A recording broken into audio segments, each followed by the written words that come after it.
নারায়ণগড়ের তৃণমূলের শক্তি প্রদর্শন, মনোনয়ন জমা দিলেন প্রতিভা রানী মাইতি। বিধানসভা নির্বাচনের আবহে নারায়ণগড় কেন্দ্রে জোর কদমে প্রচার চালাচ্ছে তৃণমূল কংগ্রেস। সেই প্রেক্ষিতে দলের প্রার্থী প্রতিভা রানী মাইতি খড়গপুর মহকুমার শাসকের দপ্তরে গিয়ে আনুষ্ঠানিকভাবে মনোনয়নপত্র জমা দিলেন। এদিন বর্ণাঢ্য শোভাযাত্রা করে মনোনয়ন জমা দিতে যান তিনি। শোভাযাত্রায় অংশ নেন বিপুল সংখ্যক দলীয় কর্মী সমর্থকরা। ফলে গোটা এলাকায় উৎসবের আবহ তৈরি হয়। ঢাক ঢোল, দলীয় পতাকা ও স্লোগানে মুখরিত হয়ে ওঠে পথঘাট। কার্যত উৎসব মুখর পরিবেশের সৃষ্টি হয়। মনোনয়ন জমা দেওয়ার পর প্রতিভা রানী মাইতি জানান, মানুষের সমর্থন ও ভালোবাসা নিয়ে এদিন তিনি নির্বাচনী লড়াইয়ে নেমেছেন। এলাকায় উন্নয়ন, পরিকাঠামো বৃদ্ধি এবং সাধারণ মানুষের সমস্যার সমাধানই তার প্রধান লক্ষ্য বলে তিনি উল্লেখ করেন। নির্বাচন যত এগিয়ে আসছে ততই নারায়ণগড় বিধানসভা কেন্দ্রের রাজনৈতিক উত্তাপ ক্রমশ বাড়ছে বলে মনে করছে রাজনৈতিক মহল।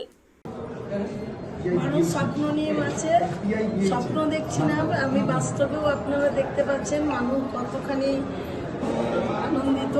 বেদনার ওখানে এলাকার মানুষ তথা পশ্চিম মেদিনীপুর জেলা পরিষদ মানে জেলার সমস্ত জায়গার মানুষ প্রত্যেকে কিন্তু খুবই ওই দিদি আসছে চতুর্থবারের জন্য বিপুল পরিমাণ আসন নিয়ে আসছে। পশ্চিম মেদিনীপুরেরও সব আমার তার সঙ্গে আমার যে নারায়ণগড় যে বিধানসভার আসনটি সেটি। আচ্ছা দিদি, সেদিন মুখ্যমন্ত্রী বেলগায় দাঁড়িয়ে স্পষ্ট ভাষা বলে গেছিলেন সূর্য অস্ত্র সম্পর্কে, মানে আপনাদের যে প্রাক্তন বিধায়ক, তারপরে কিন্তু কি রাস্তায় নেমেছেন, মানে আপনার সঙ্গে কোনো যোগাযোগ করেছেন ওই মুখ্যমন্ত্রী বলে যাওয়ার পর? ওটা দিদি বলেছেন ওনার ব্যাপার, নিশ্চয়ই। তারপরে আপনার সঙ্গে যোগাযোগ করেছেন? না, আমার সঙ্গে যোগাযোগ নয়, আমি তো দুবার ওনার সঙ্গে যোগাযোগ করেছি। উনি তারপরে দিদির সঙ্গে যোগাযোগ করেছেন কিনা আমি বলতে পারবো না। প্রতিবাদীটাও ওনার ব্যাপার। আপনার সঙ্গে আর দেখা যায়নি? আমি তারপরে দেখছেন নমিনেশনে নিয়ে ব্যস্ত রয়েছি বিভিন্ন জায়গায়। এখন মানে সেভাবে বড় যে মিছিল প্রচার সেটা হয় না। তাহলে কারণ নির্বাচনের প্রচারে কমিটি যেটা হয়েছে ওনাকে মাথায় রেখেছে, চিফ অ্যাডভাইজার করা হয়েছে সুচট্টোপাধ্যায়। ওই কমিটি গঠনের পরে কি আপনার সঙ্গে কোনো যোগাযোগ হয়েছে, উনি কোনো যোগাযোগ করেছেন, কোনো অ্যাডভাইস দিয়েছেন? ওই কমিটি গঠন তো দিদি যেদিন আসেন ওই দিনই ওটা এসেছে। তারপরের থেকেই তো এই নমিনেশনের কাগজপত্র নিয়ে ব্যস্ততায় ছিলাম একটা মিটিংয়ে।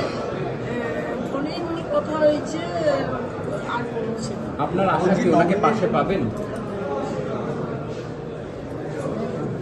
কিছুদিন হতে সময় যাবে, তবে না পাওয়ার অসম্ভব বলে কোনো কিছু নেই।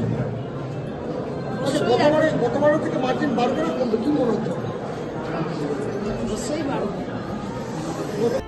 নামি দামি শাড়ি থেকে শুরু করে ফ্যাশন দুনিয়ার সবকিছু, shooting shirting, churidar, blouse, kurta, lehenga, jeans, top, jeggings, palazzo, বাচ্চাদের মডার্ন ড্রেস, পুরুষদের জিন্স, ফর্মাল ড্রেস, গেঞ্জি, গৃহসজ্জার পর্দা থেকে টেডি পুতুল ও সমস্ত কালারফুল পোশাকের বিপুল সম্ভার।